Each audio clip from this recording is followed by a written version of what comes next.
பெற்றோர்களுக்கு சொல்றேன், குழந்தைகள் மொத்தம் 3 வகைங்க. 1, நல்லா படிக்கும், நிறைய மார்க் வாங்கும், புத்திசாலி, அடி வாங்காது, சூப்பரா இருக்கும். அது நம்ம வீட்டில் இருக்காது, பக்கத்து வீட்டில் இருக்கு. 2வது வகை என்ன மாதிரி, திறமைசாலி, ஃபெயில் ஆகாது, பாஸ் பண்ணிடும், நல்லா பேசும், டான்ஸ் ஆடும், பாட்டு பாடும், பிரைஸ் வாங்கிட்டு வந்து வீட்டில் கொடுக்கும். அதுவும் உங்க வீட்டில் இருக்காது. 3வது ரகம்னு ஒன்று இருக்குது, புலி மூட்டைன்னு பேரு. அது படிக்கவும் படிக்காது, பிரைஸும் வாங்காது, டான்ஸும் ஆடாது, ஒன்னும் செய்யாது.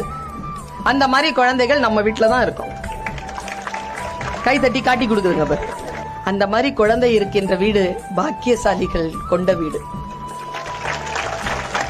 சத்தியமா சொல்றேன், அந்த குழந்தைகளை மட்டும் கவனமா வளர்த்துட்டீங்கன்னு வச்சுக்கோங்க, இந்த திறமைசாலிகளையும் இந்த அறிவாளிகளையும் நிர்வகிக்க போகின்ற நிர்வாகிகளாக அவர்கள் தான் வருவார்கள். இவங்க எல்லாம் சம்பளம் வாங்குவாங்க, அவங்க சம்பளம்